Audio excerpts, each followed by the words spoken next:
मंगलाचरण कौन पढ़ेगा आज? रावण का मंगलाचरण पहला श्लोक आप लोगों में से ही कोई एक जना पढ़ दीजिए। पढ़ेंगे भैया आप बोलिए।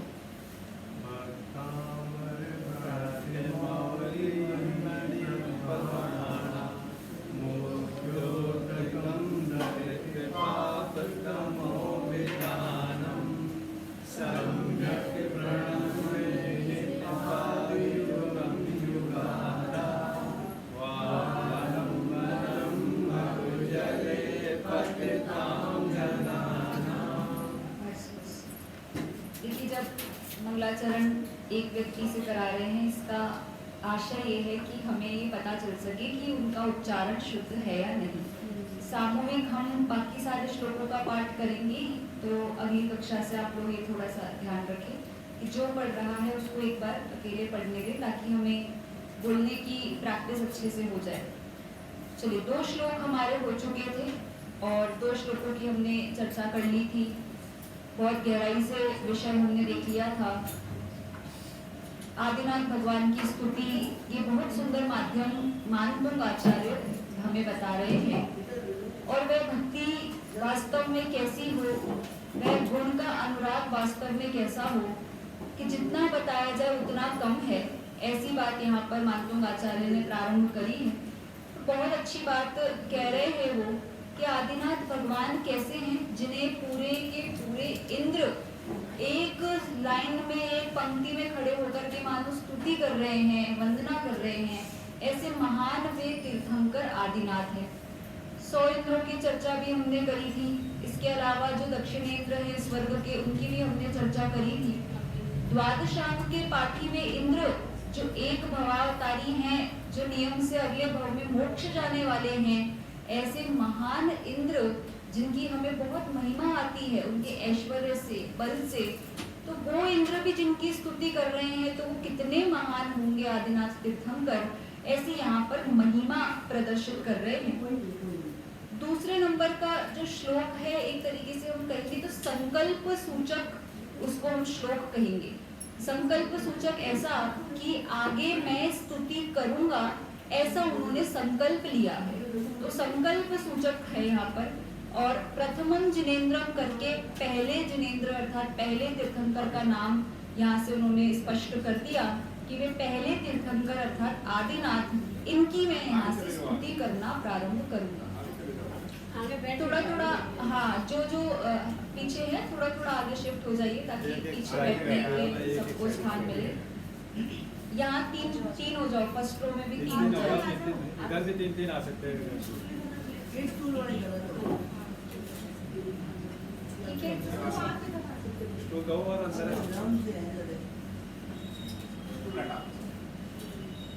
चलिए अब चलिए सुनिए ध्यान से।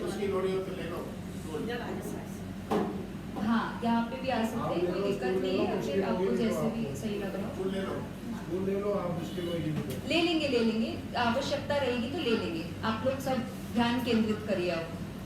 अनुनय विनय की आवश्यकता कक्षा में नहीं है। जिसको कष्ट हो अपने आप सामग्री आप मांग सकते हैं, स्टूल चाहिए आप ले सकते हैं, कोई दिक्कत नहीं है।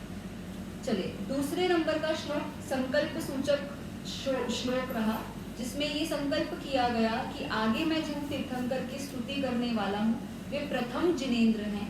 आदिनाथ भगवान का नाम कहीं पर भी पूरे स्तोत्र में नहीं आया है, सिर्फ और सिर्फ एक यहाँ पर हमें इशारा प्राप्त होता है प्रथमम जिनेन्द्रम शब्द से कि आदिनाथ तीर्थंकर की स्तुति है। बाकी आपको डायरेक्ट कहीं पर भी आदिनाथ नाम पूरे उसमें, ऋषभ देव नाम पूरे श्लोक में या कहीं पर भी स्तोत्र में नहीं मिलेगा। अब तीसरे इसमें वो क्या प्रदर्शित कर रहे हैं कि मैंने संकल्प तो कर लिया, मैंने ये तो बोल दिया कि मैं स्तुति करूंगा, ऐसे ठान लिया, लेकिन कैसे करूंगा? मुझ में इतनी बुद्धि है क्या? मुझ में इतनी सामर्थ्य है क्या? तो वो एक तरीके से अपनी लघुता प्रदर्शित कर रहे हैं। और इसका कारण क्या है कि इसका कारण ये है कि मैंने खुद ही बताया, मानतोंग आचार्य बोल रहे हैं, मैंने खुद ही बताया कि द्वादशांग के पाठी इंद्र आपकी स्तुति कर रहे हैं, और उस एक लाइन में मैं भी खड़ा हो गया उन इंद्रों के साथ में कि मैं भी स्तुति करूंगा। तो एक ऐसी हंसने जैसी बात हो गई कि जहाँ इतने बड़े बड़े लोग स्तुति करने आए हैं, वहाँ मेरे जैसे व्यक्ति की क्या तुलना है या क्या अपेक्षा है। ऐसा करके वे स्वयं अब इस बात को यहाँ पर कह रहे हैं कि मैं बिल्कुल भी स्तुति करने योग्य अपने आप को नहीं समझता, फिर भी करना चाहता हूँ। तो इस तरीके से ये अगला अपन जो श्लोक प्रारंभ कर रहे हैं, तीसरे नंबर का श्लोक अपना यहाँ से हम प्रारंभ करेंगे। बहुत सरल श्लोक है, एक हम इसे पढ़ना प्रारंभ करते हैं। बोध्या विना विबुधा चित्पाद पीठ। रिपीट करिए आप लोग।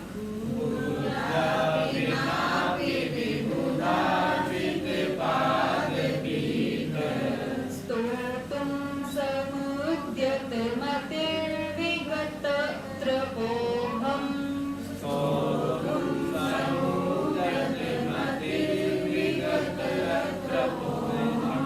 बालं विहाय जल संस्थितमिन्दुबिम्ब।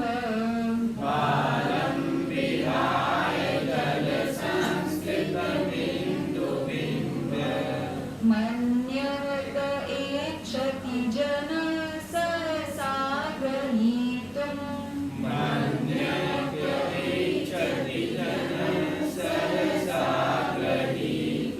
एक साथ पढ़ेंगे सभी।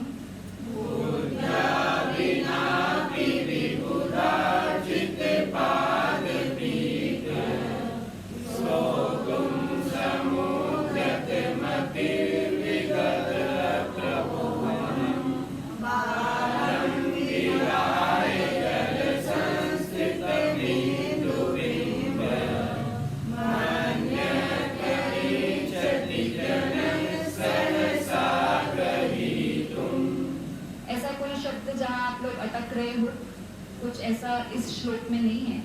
एक सेकंड लाइन में शब्द जो आ रहा है मतिर विगत, तो उसमें आपको विगत का त पूरा बोलना है। विगत त्रपोहम ऐसा शब्द बनेगा। त अगर आप आधा बोलेंगे तो आपकी लय भी बिगड़ेगी और आप त्रपोहम को इसके साथ जोड़ देंगे, तो मतिर विगत त्रपोहम। त पे एक आपको थोड़ा सा पॉज लेना है और फिर त्रपोहम शब्द से आगे बढ़ना है। ठीक है, अब क्या कह रहे हैं, बहुत लघुता, इतनी लघुता आचार्य देव में है। तो आचार्य देव बोल रहे हैं बुद्धिया विनापि, मुझ में बुद्धि नहीं है फिर भी। अब आप ये सोचो कि जो व्यक्ति इतना होशियार है, जो श्लोक या स्तोत्र की रचना कर रहा है, वो अपने आप को अल्प बुद्धि बता रहा है। उसका कारण क्या है? कि उसका कारण ये है कि जिनेंद्र भगवान के इतने गुण हैं, इतनी उनकी दिव्यता है कि उनके गुणों को गाने में कोई समर्थ नहीं है। आप कभी अष्टांगिका में सिद्ध चक्र विधान करें तो उसमें सिद्ध भगवान के जब गुणों का स्तवन किया जाता है ना, तो उसमें ऐसे बोलते हैं, उपमा ऐसी देते हैं कि मैं आपके गुणों का स्तवन करना ऐसी कोशिश कर रहा हूँ जैसे अपने बिलस्त से नभ को नाप लूं। आकाश को कोई ऐसे बिलस्त से नापते ना अपन, बहुत से लोग कपड़ा या कोई भी चीज का मेजरमेंट लेना होता है तो इसको कहते हैं बिलस्त। तो मैं बिलस्त से आकाश को नापने की कोशिश कर रहा हूँ। कैसी बात है ये? कि मूर्खता वाली बात है। कोई नाप सकता है आकाश को? बिलस्त से तो क्या किसी भी प्रकार के मेजरमेंट से नहीं नाप सकता। कोई इंच टेप लेके खड़ा हो जाए कि नहीं तो बड़ा होता है ना, कि नहीं, आकाश को नहीं नाप सकते। कोई कहे कि मैं तो तारों की संख्या को गिनने के लिए ऐसे हाथ से काउंटिंग करना चालू कर दूं। बहुत से लोग करते रहते हैं ना, आकाश को देख करके गिनना चालू कर देते कितने तारे हैं, कि कैसी हंसने वाली बात है। ऐसे ही मैं यहाँ बिल्कुल बिना बुद्धि का प्राणी हूँ और आपके स्तोत्र को यहाँ रचने के लिए खड़ा हो गया हूँ कि मैं आपके गुणों की महिमा करूँगा, कि संभव ही नहीं है। फिर भी बुद्धि के बिना भी भक्ति के अनुराग वश प्रयास कर रहा हूँ, यहाँ पर आपके सामने प्रस्तुत हुआ हूँ कि मुझे तो आपके गुणों की भक्ति करनी है। ऐसा अब कैसी भक्ति है या कैसा गुणों का अनुराग हो रहा है, तो एक शब्द लिया यहाँ पर, विबुधार्चित पाद पीठ। विबुधार्चित मतलब, विबुध मतलब होता है, विबुध को भी अलग करो, पहले शब्द पकड़ो बुध। बुध शब्द जो होता है वो बुद्धि सूचक शब्द है। अब उसमें वी लग गया, तो वी मतलब हो गया विशेष बुद्धि, जिनकी विशेष बुद्धि है ऐसी। तो मतलब एक तो हो गए इंटेलिजेंट और एक हो गए एक्सट्रीम इंटेलिजेंट, दो प्रकार से। एक्सट्रीम वाले हो गए विबुध। अब शब्द निकला उसमें से अर्चित, कि जो विशेष बुद्धि वालों के द्वारा अर्चित हैं। अर्चित है मतलब अर्चना की गई है, पूजा की गई है, वंदना की गई है, स्तुति की गई है, कुछ भी ले सकते हैं, ठीक है। तो जो विशेष बुद्धि वालों के द्वारा अर्चित है, इसको पीछे वाले श्लोक से आप कनेक्ट करेंगे। जो सुरलोकनाथे शब्द हमने पकड़ा था, उसमें हमने पूरा का पूरा जो विवेचन समझा, वो द्वादशांग के पाठी इंद्र यहाँ पर आप ले सकते हो। और आपको विबुधार्चित शब्द में लेना हो तो आप गणधर शब्द भी ले सकते हो, गणधरों के द्वारा जो अर्चित हैं, क्योंकि वे भी विशेष बुद्धि वाले हैं ना, ऐसे। तो विशेष बुद्धि वाले दो ही प्रकार के एक्सट्रीम लोग हमने समझे, या तो द्वादशांग के पाठी इंद्र या फिर गणधर देव। उनके द्वारा अर्चित क्या है? अर्चित पाद पीठ। पाद पीठ मतलब होता है जो बिल्कुल उनके चरण रखने का स्थान। चरण रखने का स्थान सामान्य शब्द में समझ लो सिंहासन, या फिर विशेष रूप में यदि समझना है तो आप लोगों ने कभी समौ शरण का वर्णन समझा हो। मुनिराज जब विहार करते हैं, समौ शरण से जब भगवान विहार करते हैं, तो विहार के समय पर जो इंद्र है ना, उनके विहार जमीन पे नहीं चरण पड़ते, तो उनके सामने कमलों की रचना होती है। और वो कमलों की रचना ऐसे वाले लोटस नहीं होते जो अपन लोटस देखते हैं, कमल देखते हैं, तो स्वर्ण कमल होते हैं। उनकी संख्या होती है 225, फिक्स होती है वो संख्या। जैसे जैसे वो एक एक कदम आगे बढ़ाएंगे, वैसे वैसे एक एक स्वर्ण कमल की रचना होती जाएगी। और फिर भी खास बात यह है कि तीर्थंकर के चरण उन कमल को भी स्पर्श नहीं करते हैं, क्योंकि परम औदारिक शरीर है। अरिहंत भगवान के शरीर को कोई भी स्पर्श नहीं कर सकता किसी भी प्रकार में, कोई इंद्र भी नहीं, कोई देव भी नहीं, कोई सिंहासन भी नहीं, कोई प्रातिहार्य भी नहीं, चिपके हुए नहीं होती कोई भी चीज उनसे, थोड़ा सा डिस्टेंस रहता ही रहता है। तो इसीलिए वो बस भक्ति के अनुरागवश की चरण कमल उनके ऐसे पड़े, तो स्वर्ण कमलों की रचना होती है, वो होता है पाद पीठ, उसको कहते हैं पाद पीठ। वो 225 प्रकार के कमल चलते चले जाते हैं, जैसे जैसे वो अपने अपने कदम बढ़ाएंगे, फिर भी तीर्थंकर के चरण उनको स्पर्श नहीं करते हैं। ये उनकी दिव्यता है, क्योंकि ये कहो कि रेगुलर सरफेस भी होता है, कमल की पंखुड़ियां होती है, कैसे उसको स्पर्श किया जाए, इस प्रकार से। तो ये पाद पीठ भी अर्चित है जिनका, विबुधों के द्वारा जिनका पाद पीठ भी अर्चित है। इतनी महिमा है, हम उसकी भी महिमा करते हैं, उस विहार की भी हम महिमा करते हैं। तो इतना जिनका पाद पीठ भी अर्चित है, तो वो व्यक्ति कितना पूजनीय होगा, कितना वंदनीय होगा, आप कल्पना करके देखो। जैसे एग्जाम्पल समझो, आप लोगों ने सबने रामायण देखी है ना, तो रामायण में वो दिखाते हैं ना कि जब रामचंद्र जी चले गए वनवास को, तो भरत उनका वो खड़ाऊ लेकर के सिर पे वो घूमता रहता है, और उसने राजगद्दी पे विराजमान कर दिया उनके उस पैर के खड़ाऊ को। देखा है सबने, याद आ गया। जिसके खड़ाऊ भी इतने पूजनीय हैं, वो व्यक्ति कितना महान होगा। अब आई महिमा। ऐसे ही जिनके पाद पीठ, सिंहासन, चरण कमल इतने पूजनीय हैं, विबुधों के द्वारा अर्चनीय हैं, तो वो व्यक्ति कितने महान होंगे, ऐसी यहाँ पर उपमा प्रदर्शित कर रहे हैं आपको भाव भाषण कराने के लिए कि आप उनकी महिमा समझो। अब अगली लाइन देखो, स्तोतुम समुद्यत मतिर्विगत त्रपोहम। क्या कह रहे हैं कि स्तोतुम, स्तोतुम मतलब मैं स्तुति करने को, समुद्यत मतलब तैयार हुआ हूं। देखो समुद्यत शब्द होता है ना, वैसे शब्द है उद्यत। उद्यत मतलब होता है तैयार हो जाओ, कमर कस लो, ऐसा। और सम शब्द लग गया, स शब्द लग गया, इसका मतलब विशेष प्रकार से, भली प्रकार से तैयार हो जाओ। समुद्यत मतलब एक तो हो गया तैयार हो जाओ, और एक होता है अच्छे से तैयार हो जाओ। तो ऐसा वो अपने लिए बता रहे हैं कि मैं बहुत अच्छे से तैयार हूँ। किसके लिए? स्तुति करने के लिए तैयार हूँ। मतिर्विगत त्रपोहम, मति मतलब बुद्धि, और विगत मतलब चली गई है, रहित है, नहीं है मेरे पास, ऐसी त्रपोहम त्रप मतलब लज्जा, लज्जा से रहित हो गया हूँ मैं, मेरी मति ऐसी है जो लज्जा से रहित है। मतलब सामान्य लोक में ऐसा बताते हैं कि तुम्हारे पास में जब बिल्कुल क्षमता नहीं है, तुम इतने होशियार नहीं हो, तो तुमने काम हाथ में क्यों लिया? शर्म नहीं आती क्या? तो वे बोल रहे कि नहीं आती, मेरी लज्जा चली गई, शर्म नहीं आ रही है मुझे। क्यों नहीं आ रही है? कि मैं आपके गुणों के कारण से वशीभूत हूँ, मुझे तो करनी है अर्चना, जितनी आती होगी उतनी करूँगा, पर करूँगा अवश्य, ऐसा यहाँ पर ये कह रहे हैं। तो ये मतिर्विगत त्रिपोहम और फिर स्तोतुम समुद्यत की मैं स्तुति करने के लिए तैयार हो गया हूँ। अब एग्जाम्पल दे रहे हैं, क्या एग्जाम्पल दे रहे हैं? बालम विहाय जल संस्थित मिंदु बिंब, मिंदु शब्द नहीं है, वो इंदु है। बालम विहाय जल संस्थितम इंदु, इंदु कौन है? चंद्रमा है। इंदु मतलब होता है चंद्रमा, और बिंब मतलब प्रतिबिंब, उसकी परछाई, जो हम देखते हैं सब चंद्रमा की परछाई।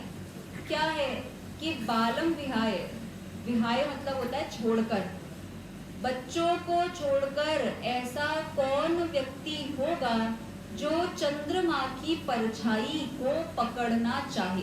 मन्यः का इच्छति जन सहसा ग्रहीतुम, ग्रहीतुम मतलब पकड़ना। कहा इच्छति, कौन इच्छा करेगा?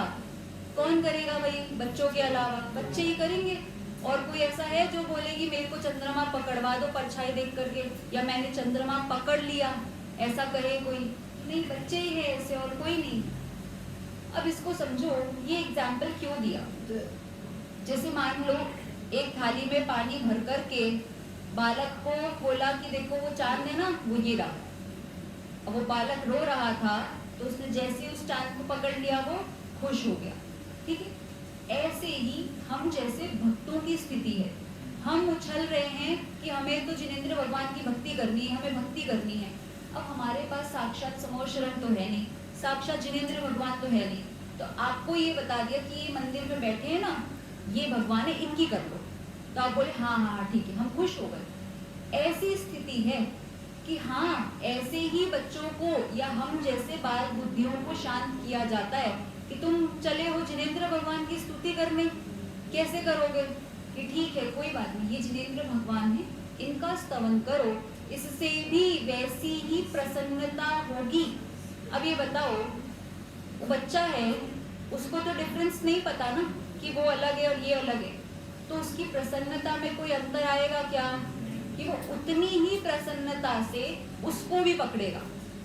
ऐसे ही हम उतनी ही प्रसन्नता से इन जिनेंद्र भगवान का स्तवन करने के लिए आए हैं, और कोई डिफरेंस नहीं है। हमने उन जिनेंद्र भगवान की अर्चना वे समझ करके करी है, तो बिल्कुल साक्षात वही का वही फल है, प्रतिबिंब ही तो है, बिल्कुल एग्जैक्ट वही तो है, प्रतिबिंब में कुछ अंतर थोड़ी आ रहा है। ऐसे ही वे इसलिए बालक की उपमा दी कि मैं भी ऐसा ही बालक हूँ, मेरे सामने साक्षात जिनेंद्र भगवान तो नहीं है, कोई बात नहीं, मैं प्रतिबिंब को भी स्तुति कर करके अपने आप को प्रसन्न कर सकता हूँ, इसमें मुझे कोई लाज की बात नहीं है, मुझे लज्जा नहीं आती।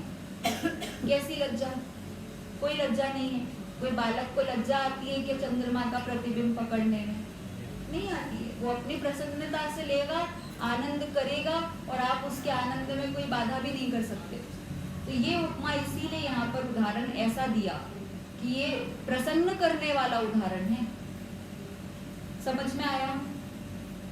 कुछ नहीं समझ आया हो तो पूछो, कोई शब्द, कुछ अर्थ सही है, इजी है, कहीं कठिन तो नहीं लग रहा? सही है। अब कौन पढ़ के बताएगा तीसरे नंबर का श्लोक? पढ़िए आप, बोलिए।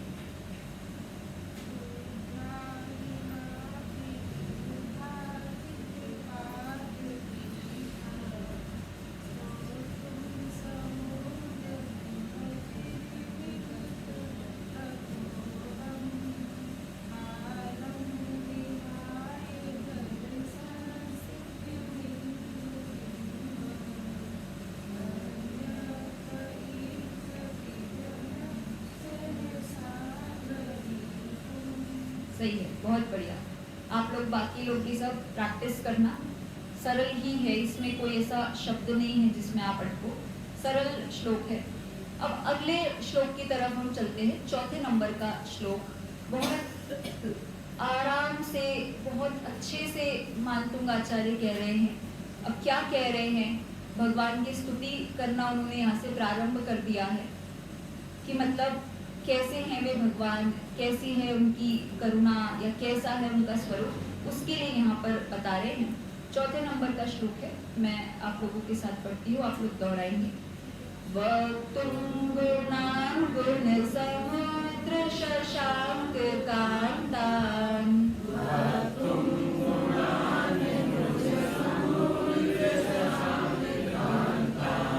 कस्ते क्षमा सुरगुरु प्रतिमोऽपि बुद्ध्या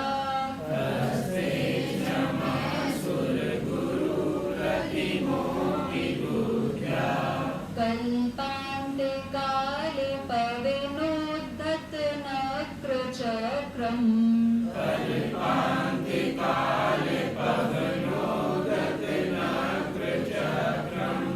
को वा तरीतुमलमम्बुनिधिं भुजाभ्याम्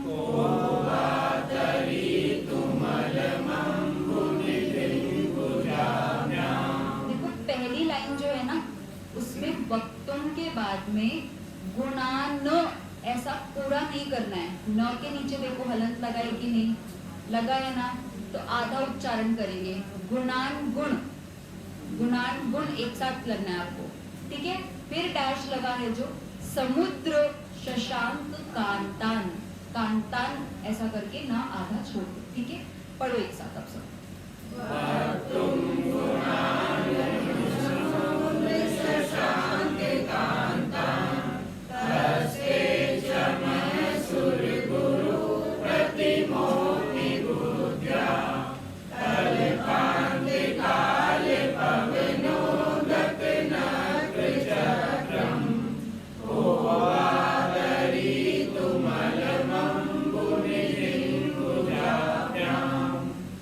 देखो बहुत सरल सा श्लोक है। आप मानतुंग आचार्य के जब इस काव्य कौशल को देखोगे ना, तो प्रकृति से संबंधित बहुत उदाहरण दिए हैं। इसका कारण ये है कि हमारे मन को प्रसन्न करने वाली होती है प्रकृति। आपके मन को और अंदर से तन को भी आनंद करते ऐसी प्रकृति होती है। तो प्राकृतिक उदाहरण इसलिए बहुत शामिल किए गए हैं। अब क्या कह रहे हैं, वक्तुम गुणान गुण समुद्र शशांक कांतान। वक्तुम मतलब होता है कहने के लिए, मैं तैयार हुआ हूँ कहने के लिए। क्या कहने के लिए, गुणान गुण, गुणों के सागर कह रहे हैं। गुणान गुण समुद्र, समुद्र शब्द की उपमा कब दी जाती है, जब आपको किसी चीज को एंडलेस बताना हो, अंत नहीं दिखता। आपने कभी देखा है समुद्र, सबने नहीं देखा तो देखना। एक छोर पर आप खड़े हो और आप ढूंढो कहाँ खत्म हो रहा है, दिखाई देगा क्या कि नहीं दिखाई देगा। अच्छा ठीक है, यहाँ से यहाँ नहीं दिख रहा है, यहाँ से यहाँ तो पता चल जाएगा गहराई में कहाँ खत्म हो रहा है कि आप नापो तो आप नहीं नाप पाओगे। उसके लिए बहुत अलग टाइप की व्यवस्था होती है नापने के लिए कि कितने फीट का होगा, कितना होगा, कितने किलोमीटर्स का होगा। बहुत सब व्यवस्था लगती है कि कोई समुद्र को नाप सके। तो इसलिए एंडलेस बताने के लिए समुद्र शब्द प्रयोग किया जाता है। हमें जहां भी बताना होगा कि आपके गुण अनंत हैं, तो हम बोल देंगे समुद्र, ठीक है। गुणान गुण समुद्र, इतने गुण हैं आपके अंदर कि आप गुणों के समुद्र हो। शशांक कांतान, शशांक भैया है हमारी क्लास में। शशांक शब्द का क्या अर्थ होता है, चंद्रमा। अब चंद्रमा की कांति कह रहे हैं। कांति क्या है कि चंद्रमा की जो कांति होती है ना, वो शीतलता देने वाली होती है, सुख देने वाली होती है। बहुत सारी नेचुरोपैथी में ऐसी चिकित्सा है जो चंद्रमा की कांति से करी जाती है कि व्यक्ति को, जिसको दाह है शरीर में, जिसको शरीर में जलन का प्रॉब्लम रहता है या खुजली का प्रॉब्लम रहता है, तो उसको चंद्रमा की कांति को अगर देंगे, उसको चंद्रमा की रोशनी में रखेंगे तो उसकी वो दाह ठीक होते हैं। शीतलता करने वाली चंद्रमा की कांति कही जाती है। इसीलिए गुणों को क्या कहा कि आपके गुण ऐसे हैं जो बहुत शीतलता प्रदान करने वाले हैं, ठंडक देने वाले, आह्लाद देने वाले हैं। अच्छा लगता है आपके गुणों को देख करके, ऐसी उपमा करी है। तो हे गुणों के सागर, आपके जो गुण हैं वो शशांक कांति के समान हैं। अब क्या कह रहे हैं? कस्ते क्षमा सुर गुरु प्रति मोपि बुद्ध्या। कस्ते शब्द में कह और ते शब्द से तो लेना है आपको जिनेंद्र भगवान आदिनाथ तीर्थंकर ते। अब कह रहे कह मतलब कौन, शम मतलब सक्षम है। कौन सक्षम है? सुर गुरु प्रति मोपि बुद्ध्या। अब फिर से आ जाओ, सुर गुरु। सुर कौन है? देव। और सुर के गुरु बृहस्पति होते हैं। सुर के गुरु सामान्य शब्दों में कहो तो इंद्र, और अगर विशेष शब्दों में जानना चाहते हो तो बृहस्पति जो होते हैं उन्हें देवताओं का गुरु कहा जाता है। तो बृहस्पति जो हैं वे विशेष ज्ञान के धारी हैं, और विशेष ज्ञान के धारी बुद्धिया शब्द ले लिया ना, जिनके विशेष बुद्धि है ऐसी। प्रतिमोपी शब्द का अर्थ है उनके समान। प्रतिम शब्द है ना, प्रतिम मतलब होता है समान। उनके समान, किनके समान? सुर गुरु के समान। और कौन है ऐसा जो स्तुति कर सकता हो? किसमें दम है इतना? कौन सक्षम है ऐसा? कि कोई नहीं है। सुर गुरु के समान ऐसा कोई नहीं है जो आपकी स्तुति कर सकता हो। खुद ही बता दिया। लेकिन मैं हूँ, मैं यहाँ पर उद्यत हो गया हूँ आपकी स्तुति करने के लिए। कैसे उद्यत हो गया हूँ? फिर उदाहरण दे रहे हैं। कल्पांत काल। अच्छा, कल्पांत काल क्या होता है? कल्प काल होता है, देखो इजी समझो। जो अपना ये चलता है ना 6 काल चक्र में लास्ट वाला आता है, जो कौन सा आता है? छठवें काल के लास्ट के 49 डेज होते हैं। उनमें बहुत प्रकार की वृष्टियां होती हैं, बारिश होती हैं, जिससे पूरी की पूरी प्रलय जैसी स्थिति बन जाती है। अब वो प्रलय जैसी स्थिति ऐसी बनती है कि खूब मान लो अग्नि की वर्षा है, या बहुत सारे प्रकार के आप ओले की वर्षा, पत्थर की वर्षा, ऐसी वर्षा है जो नष्ट कर दे, सब खराब कर दे, बिल्कुल विध्वंस करने वाली वर्षा होती है। तो उस कारण से क्या होता है? प्रलय आ जाती है। तो ये प्रलय के टाइम पे ऐसी हवा चलती है, बिल्कुल तेज सब कुछ उड़ा देने वाली, बिल्कुल असहनीय जैसी हवा होती है। तो वह कल्पांत काल पवन, ऐसा यहाँ पर उदाहरण लिया कि मानो ऐसी हवा चल रही हो कि बिल्कुल कल्पांत काल की हो, प्रलय काल की हवा चल रही हो, और उसमें क्या चल रहा हो कि नक्र चक्र चल रहे हैं, ऐसा एक समुद्र हो। नक्र चक्र क्या है? आपको पता है जब समुद्र में तूफान आता है ना, तो ये जो जलचर प्राणी होते हैं, नीचे से तूफान उठता है क्योंकि समुद्र में, तो ये नक्र चक्र, ये मगरमच्छ या जो हैवी ये जो सब जीव होते हैं ना, ये ऊपर की सतह पर आ जाते हैं। थोड़े से इसलिए आ जाते हैं क्योंकि नीचे से तूफान चल रहा होता है, तो उनको नीचे सर्वाइव करने में प्रॉब्लम होती है। कुछ टाइम के लिए वो ऊपर सरफेस पर आ जाते हैं ताकि वो सुरक्षित कहीं पर लहरों के साथ में चले जाएं या आगे बढ़ जाएं, इस तरीके से। तो जब कभी समुद्र में तूफान हो, तो ऊपर मगरमच्छ चल रहे हैं या ऊपर ही ऊपर सब पूरे जीव जंतु चल रहे हैं, उस समय पर कोई सोचे, क्या सोचे कि मैं इस समुद्र में जाकर के स्विमिंग कर लूं, तैर करके इस समुद्र को मैं पार कर लूं। तो पहले तो तैर करके समुद्र पार करना ही इम्पॉसिबल टास्क। समुद्र को कोई कैसे पार करे स्विमिंग करके? नहीं, क्योंकि एंड ही नहीं है। पार करना मतलब होता है एक छोर से दूसरे छोर पे जाना, उतने जगह में स्विमिंग करते रहना नहीं, वो तो पॉसिबल है, एक ही एक जगह पे करते रहो। लेकिन पार करना पॉसिबल नहीं है क्योंकि आपके पास में एंड नहीं पता ना आपको, तो आप किस डायरेक्शन में जा रहे हो, किस तरफ जा रहे हो, कुछ नहीं खबर। तो पहला टास्क तो ये गलत हो गया कि मैं समुद्र को तैर करके पार कर दूं। उसमें भी आपने कंडीशन ये डाल दी कि तूफान आ रहा है और समुद्र के तूफान में खूब तेज लहरें चल रही हैं और उसमें भी ऊपर वो नक्र चक्र है, तो वो व्यक्ति कैसे जीवित बचेगा आप बताओ? चांस ही नहीं है जिंदा बचने का। या तो लहरें ही उसको मार देगी, या फिर नक्र चक्र उसको मार देंगे, या फिर वो थोड़े समय में अगर तैर तैर करके कहीं पहुंच भी जाएगा तो स्वयं ही थक करके डूबने की स्थिति बन जाएगी। ये इम्पॉसिबल काम है। कोई समझ नहीं है ना? ऐसे ये बता रहे हैं आपके गुणों की स्तुति करना ऐसा इम्पॉसिबल काम है कि कोई कर ही नहीं सकता। फिर भी मैं खड़ा हो गया हूँ, बुद्धि ऐसी मेरी हुई है कि मैं आपकी स्तुति करने का प्रयास कर रहा हूँ। ऐसे इम्पॉसिबल काम को मैंने हाथ में लिया है। मैं जानता हूँ कि आपके गुण ऐसे हैं कि कभी समाप्त नहीं होने वाले। आपके गुण ऐसे हैं जो कभी पूरे नहीं गिराए जा सकते।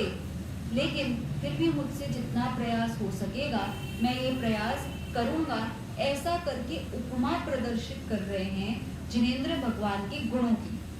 जिनेंद्र भगवान के गुण इतने सारे हैं कि उनकी महिमा करना संभव नहीं है। आप जब सिद्ध चक्र विधान करते हो तो उसमें जब अर्घ चढ़ते हैं तो वो बढ़ते जाते हैं ना। स्टार्टिंग में 8 से शुरू होते हैं और लास्ट में इतने 1000 प्लस में पहुंच जाता है। ऐसा क्यों होता है? और अलग अलग गुण है और एक एक का नाम लिखा हुआ है बाकायदा। 1008 तो नाम जिनेंद्र भगवान के होते हैं, उनको 1008 नामों से हम बुला सकते हैं। 1008 कहे, 1000 प्लस से अधिक गुण कहे। आपको पता है कई हजार तक 10,000 तक के तो नामों की और गुणों की लिस्ट भी बनी हुई है कि जिनेंद्र भगवान में ये गुण भी है, ये गुण भी है। लेकिन इतने हजार के बाद भी हम तो ये कहेंगे कि अनंत गुण होते हैं। लिस्ट बनाना संभव ही नहीं है। कितनों की लिस्ट बनाओ? नहीं बना सकते। ऐसे अनंत गुण वाले जिनेंद्र भगवान, उनके गुणों को गान करना सक्षम ही नहीं है। फिर भी मैं 2-4 गुणों के सहारे आपके जो है गान करने का यहाँ पर प्रयास कर रहा हूँ। ऐसा यहाँ पर वे कह रहे हैं। समझ में आया? इजी है, मुश्किल तो नहीं है। उपमाएं देकर के आपको समझा रहे हैं। देखो भक्तामर स्तोत्र का सबसे बड़ा वैशिष्ट्य यही है। क्या वैशिष्ट्य है? कि व्यक्ति को एग्जाम्पल देने के बाद जल्दी समझ में आता है। तो इन्होंने इसीलिए ये शैली रखी है कि 2 लाइन में एग्जाम्पल और 2 लाइन में सिद्धांत, 2 लाइन में एग्जाम्पल और 2 लाइन में सिद्धांत, ऐसी पैटर्न में भक्तामर स्तोत्र की रचना करी है। इसीलिए लोगों के कंठ का हार बन गया कि जल्दी जल्दी समझ में आ जाता है। उदाहरण तो याद हो ही जाते हैं। 2 उदाहरण तो याद हो ही गए, एक तो चंद्रमा वाला और एक ये कल्पांत काल वाला कि कौन स्विमिंग करके जा सकता है, कौन तैर करके पार कर सकता है। ऐसा यहाँ पर उदाहरण दे रहे हैं। ऐसे आपके निर्मल गुण हैं और इन गुणों की स्तुति करने के लिए मैं यहाँ पर उद्यत हुआ हूँ। ठीक है, कोई दिक्कत तो नहीं? चले आगे। सरल है इसीलिए आगे बढ़ रहे हैं। जहाँ पे कठिन होगा वहाँ रुक जाएंगे। ठीक है, अब 5वें नंबर का अपन श्लोक और लेंगे आज। अब देखो क्या कह रहे हैं। अलग अलग प्रकार के काम बता रहे हैं और अलग अलग प्रकार के कार्यों से ये बताना चाह रहे हैं कि मैंने जो कार्य लिया है स्तुति करने का, ये कोई ऐसा कार्य नहीं है कि बहुत अनयूजुअल कार्य कर रहा हूं मैं। ये कार्य बहुत कॉमन कार्य है। जिसको गुणों का अनुराग होता है वो अपने आप ही ऐसा कार्य करने के लिए खुद उठ करके आगे आ जाता है। अब उसके लिए उदाहरण दे रहे हैं कि कौन ऐसा करता है जो खुद उठ करके आगे आ जाए। तो उसका उदाहरण बहुत अच्छा उदाहरण है, उसको पढ़ेंगे अपन। पहले श्लोक पढ़ते हैं।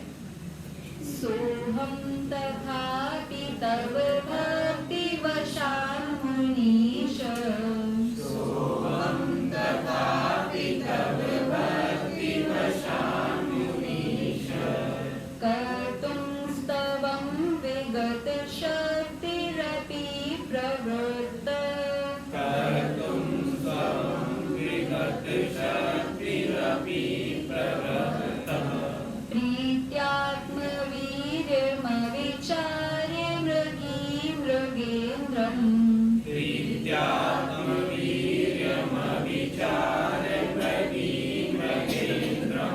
नाभेति किं निज शिशु परिपालनार्थं, नाभेति किं निज शिशु परिपालनार्थं। एक साथ पढ़ेंगे सभी। सोहम तथापि तव भक्ति वशान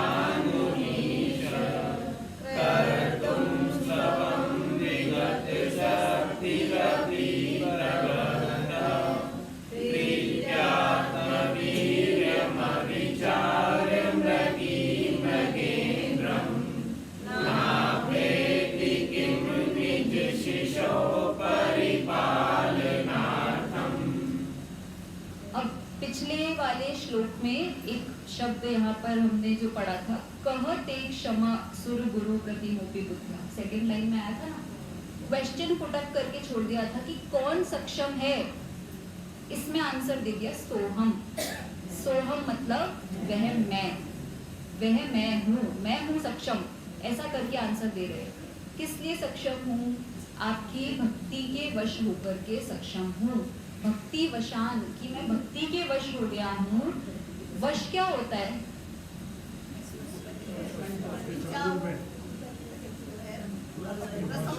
वश मतलब, वशीकरण मतलब एक ऐसी विधा है कि जो आपसे कार्य कराना चाहे वह करा ले। अभी शायद एक कुछ मूवी या सीरीज भी आ रही है, वशीकरण नाम से, कुछ ऐसा कुछ है उसका। वशीकरण का मतलब यही होता है, आपसे हम वो कार्य करा लें, अपने वश में कर लेना। आपकी पूरी की पूरी शक्ति सामर्थ्य उसके वश में हो गई, ऐसा। तो वश किसका वश चल गया यहाँ पर? भक्ति का वश। कि मैं ऐसे भक्ति के वशीभूत हो चुका हूँ कि उस भक्ति के वशीभूत होकर के मैं ये ऐसे काम करने को तत्पर हो गया हूँ जिसको लोक में सब कह रहे हैं कि नहीं होगा, संभव नहीं है, संभव नहीं है, तो भी मैं कर रहा हूँ। ऐसा मैं भक्ति के वश होकर के करता हूँ, ऐसा वशीकरण। किसकी भक्ति करनी है? मुनीश। मुनीश शब्द लिया। मुनीश क्या होता है? मुनियों के ईश्वर कौन होते हैं? गणधर देव की स्तुति नहीं करनी है, पर मुनीश शब्द का अर्थ होता है अरिहंत। देखो, अरिहंत परमेष्ठी जो हैं, कौन से गति के जीव हैं? मनुष्य गति के जीव है। मनुष्य में है अभी वो, ठीक है, और तो किसी गति में नहीं है ना पॉसिबल। मनुष्य गति के जीव हैं। अच्छा, यदि हम देखें तो वे कौन से लिंग में आते हैं? लिंग पूजनीय होते हैं ना, जिन लिंग में, तो वे, अरे स्त्रीलिंग पुरुषलिंग वाला नहीं, मुनि आर्यका श्रावक श्राविका चतुर्विध संग, मुनि लिंग, आर्यका लिंग, श्रावक लिंग, 3 लिंग पूजनीय होते हैं। तो उसमें कौन से में आएंगे? मुनि लिंग में आएंगे। अरिहंत परमेष्ठी मुनिराज की ही एक उत्कृष्ट अवस्था होती है। अरिहंत परमेष्ठी देव शास्त्र गुरु में देव में काउंट होते हैं, पंच परमेष्ठी में अरिहंत में काउंट होते हैं। लेकिन यदि मनुष्य गति की अपेक्षा बात की जाए तो मनुष्य गति में मुनिराज की सर्वोत्कृष्ट दशा को अरिहंत कहा जाता है। 13वें गुणस्थान वर्ती जो हैं वे मुनिराज होते हैं, और वे मुनिराज परमौदारिक शरीर वाले हैं। अच्छा, इजी करें, आपको और हमको कौन सा शरीर है? औदारिक शरीर है ना। अपन ने 5 प्रकार के शरीर पढ़े थे, औदारिक शरीर है। अब आप भी मनुष्य हो, वो भी मनुष्य है, हमने अरिहंत को भी मनुष्य बोला ना। डिफरेंस कहाँ आएगा? कि बस इतना डिफरेंस आएगा, आप औदारिक हो, वो परम औदारिक हैं। परम औदारिक इसका मतलब ये होता है, उनके शरीर को कोई स्पर्श नहीं कर सकता। उनके शरीर में आपके और हमारे जैसी सामान्य मनुष्य गति की बाधाएं नहीं होती। बाधाएं मतलब मलमूत्र नहीं होगा, पसीना नहीं आएगा, कोई कमी नहीं होगी, विटामिन्स की, प्रोटीन्स की, थकान, निद्रा, ये सब कुछ नहीं होता।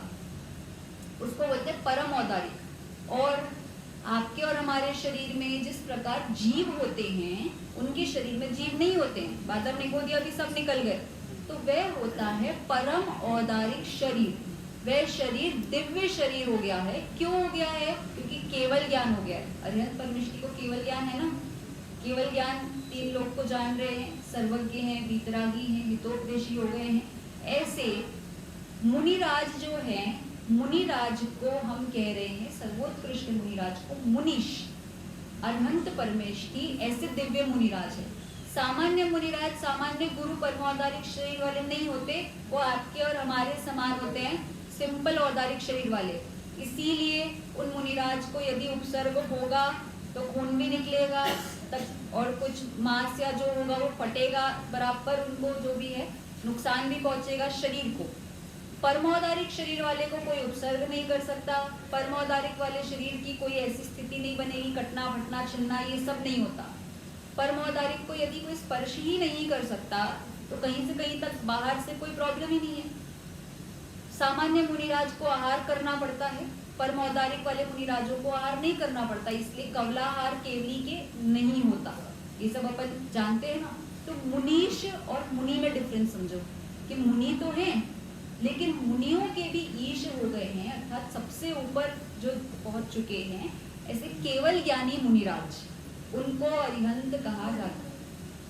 हाँ, केवल ज्ञानी मुनिराज को हम कहते हैं अरिहंत परमेष्ठी। और यहाँ पर जो बात हो रही है साक्षात तीर्थंकर की बात हो रही है, तो वे तीर्थंकर भी ऐसे ही हैं, ठीक है। अरिहंत से जो तीर्थंकर प्रकृति के उदय वाले हैं वे तीर्थंकर हैं। तो ये तीर्थंकर मुनीश कहे जा रहे हैं, ठीक है। सामान्य रूप में यदि मुनियों के अगर हम सबसे सीनियर बोलेंगे तो गणधर होते हैं। गणधर कौन से परमेष्ठी में आते हैं? आचार्य परमेष्ठी। गणधर होते हैं जो, वो आचार्य परमेष्ठी होते हैं और सामान्य मुनिराज नहीं होते। बाकी सब जो हैं समो शरण में सुनने वाले वो हो सकते हैं, उपाध्याय साधु, कोई दिक्कत नहीं है, पर गणधर आचार्य परमेष्ठी हैं। और उनसे भी ऊपर जो मुनिराज हैं वे होते हैं मुनीश अर्थात अरिहंत परमेष्ठी, सबसे ऊपर। क्लियर है? कोई दिक्कत तो नहीं मुनीश शब्द में? मुनीश शब्द का समझ गए अब आप लोग? तो वे मुनियों के ईश्वर मुनीश की हम यहाँ से अर्चना करने के लिए आए हैं, भक्ति के वशीभूत हो करके आए हैं। कर्तुम स्तवम विगत शक्ति रपि प्रवृत्त। कर्तुम मतलब करने के लिए, स्तवम स्तवन करने के लिए, वही विगत शक्ति, फिर से वही आ गया कि मेरे पास शक्ति तो नहीं है, रहित हूं मैं शक्ति से, फिर भी, अपि शब्द मतलब भी, फिर भी प्रवृत्त मतलब प्रवृत्त हुआ हूँ, आगे बढ़ रहा हूँ, कर रहा हूँ, ऐसा। अब फिर उदाहरण समझो, और ये आप लोगों के लिए, माता बहनों के लिए सबसे फेवरेट उदाहरण। जिस प्रकार माता निश्चल होती है, माता अपनी चिंता नहीं करती है, किसी भी प्रकार का संकट यदि पुत्र पर आ जाए तो वो माता सबसे पहले अपने आप को समर्पित कर देगी लेकिन पुत्र को बचाएगी। ऐसे यहाँ पर उदाहरण लिया है। अच्छा, आपको पता है मनुष्य गति की माता का उदाहरण नहीं लिया, इसलिए नहीं लिया क्योंकि आपको पता है सबसे सरल तिर्यंच गति के प्राणियों में हिरण माना जाता है। उसकी बुद्धि बहुत सरल होती है, हिरण को सरल तिर्यंचों में काउंट करते हैं, बहुत सरल जीव होता है हिरण। तो यहाँ पर हिरण और हिरणी वो बात कर रहे हैं। सबसे सरल, डरपोक, बिल्कुल भीरू, इतना डरपोक होता है हिरण कि जरा सी घास हिलेगी तो वो भाग जाएगा। अब वो घास क्यों हिली थी? कि हवा चल रही थी इसलिए हिल रही थी, पर उसको मन में इतना डर होता है, इतना डर होता है कि उसको लगा कि नहीं शेर है, मैं तो भाग जाऊं। ऐसे डर और ऐसे भोलेपन और ऐसी सरलता के लिए उदाहरण लिया है हिरण का, कि जो सबसे भयभीत रहने वाला हिरण है, हिरणी है, वो भी शेर के आगे चली जाएगी। कब? जब कोई शेर उसके बच्चे को पकड़ लेगा। तो ये कह रहे हैं कि एक बार एक शेर ने हिरणी के बच्चे को पकड़ लिया तो वो हिरणी बिना कुछ विचारे आ गई शेर से लड़ाई करने। क्या करेगी? कैसे करेगी? कुछ नहीं, सोचा ही नहीं कि मैं कैसे करूं, क्या करूं, बिना विचारे। तो ऐसे ही यहाँ पर ये कह रहे हैं, ये शब्द है ना, प्रीत्यात्म वीर्य अविचार्य, विचार्य अर्थात बिना विचार के, अविचार्य बिना विचार करके, वह मृगी, मृगी मतलब हिरणी, और मृगेंद्र मतलब होता है शेर, जो समस्त मृगों का इंद्र है, ऐसा सभी का स्वामी है, ऐसा शेर उसके सामने चली जाती है। वीर्य अर्थात शक्ति को बिना विचारे क्यों जाती है? प्रीत्यात्म, प्रीति किसके प्रति? उस बालक के प्रति प्रीति, इतनी प्रीति, ऐसी मुझे आपके गुणों की प्रीति है। भक्तिवश, भक्तिवश आ गया ना, ऐसी प्रीत्यात्म, दोनों शब्द ये जुड़े हुए शब्द हैं कि मैं जैसे भक्तिवश आपकी स्तुति करने के लिए आ गया हूँ, बिना विचारे आ गया। ऐसे ही वो हिरणी बिना विचारे सिंह के आगे चली जाती है, प्रीति के कारण जाती है। नाभ्येति किम निज शिशो परिपालनार्थम। नाभ्येति मतलब नहीं जाती है क्या? पूछ रहे हैं। निज शिशो परिपालनार्थम, अपने शिशु के परिपालन के लिए, रक्षा के लिए, बचाने के लिए जाती ही जाती है। ऐसी कौन माँ होगी जो अपने संतान को कष्ट में देख करके उसकी रक्षा के लिए नहीं जाएगी? जाएगी ही जाएगी। और खास करके उदाहरण ये दे दिया कि मनुष्य गति में हो सकता है कोई वक्र परिणामी माता हो जो ना जाए, लेकिन मृगी तो पक्का जाएगी, ऐसा करके उदाहरण दिया है। इसीलिए तिर्यंस गति का उदाहरण सरलता के लिए, बिना कुटिलता से यहाँ पर दिया है। बहुत सरल उदाहरण है, बिल्कुल घटा सकते हो आप। और वह उदाहरण इसीलिए दिया है ताकि हम ये समझ पाएं कि हम भी जिनेंद्र भगवान की स्तुति करने जा रहे हैं, बिना विचारे जा रहे हैं, और हम करेंगे। आपको पता है वो मृगी जब शेर के आगे चली जाती है ना, तो बहुत बार ऐसा होता है कि वो बचा करके ले आती है, कुछ ना कुछ करेगी, ध्यान भटकाएगी, उस शेर को अपने पीछे भगा लेगी। तो वो बहुत बार ऐसा होता है कि भले ही स्वयं मृत्यु को प्राप्त हो जाए, लेकिन वो बच्चे को बचा लेगी। ऐसी बहुत बार स्थिति बन जाती है। या फिर ऐसा हो जाता है बहुत बार कि वो इस डायरेक्शन में भाग जाए, वो उसमें भाग जाए, और दोनों ही आपस में बच करके निकल जाएं, ऐसी भी स्थिति बनती है।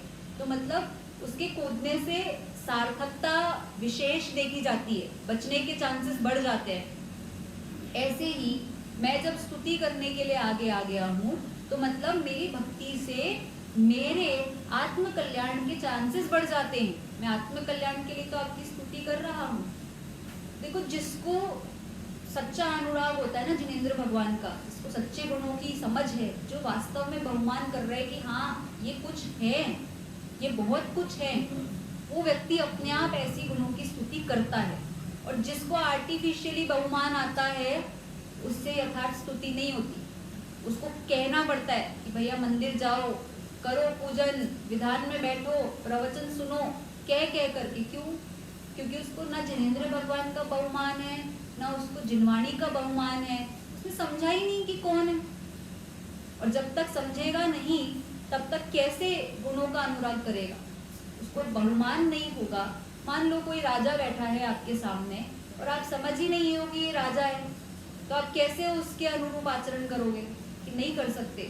समझना पड़ेगा, गंभीरता, उसके गुणों को समझना होगा, तब जाकर के हम ऐसी स्तुति, ऐसी अर्चना, ऐसी वंदना कर सकते हैं। तो महिमा समझो, गुणों को समझो, और अपने आप अंदर से वो उछाल आता है फिर, तो वो अपने आप ऐसी भक्ति की रचनाएं अपने आप ही होती हैं। ऐसी सुंदर बात यहाँ पर कह रहे हैं। आप लोग अन्वयार्थ और सरलार्थ और सारांश वगैरह ये सब अपने आप पढ़ना घर पे जा करके। बहुत सरल है, लगभग हमने इसकी पूरी चर्चा कर ली है। फिर भी एक आध कुछ आपको लगता हो तो आप लोग पूछ सकते हैं कल की कक्षा में कि क्या कह रहे हैं यहाँ पर। पढ़ना आप लोग, और कोई शब्द यदि आप लोगों को अटक रहा है तो आप लोग पूछ लीजिए। कुछ प्रश्न हो आपको? हाँ, पांचों पढ़ना है। चलिए, 1 से लेकर के 5 तक एक बार पढ़ लीजिए, फिर पूरा करते हैं।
आप लोग पांचों श्लोक याद कर लेना, कल तक हो जाएंगे। किस किस को याद हो गए? 5 पहले से याद है ना? चलो कुछ तो हैं, बाकी सब कल तक याद करने का प्रयास करें। 2 तो कर ही लिए होंगे आपने शुरू के, बस 3 और करने हैं, ठीक है? तो याद करते जाइए, साथ साथ याद कर लोगे तो हो जाएगा, नहीं तो फिर बाद में थोड़ा सा हैवी पड़ता है, इसीलिए करते जाइए कल। हाँ अच्छा, नहीं सब जिनेंद्र भगवान के भक्त हैं, सब लायक ही हैं, ठीक है? कल अपनी कक्षा रहेगी, कल 20 मिनट।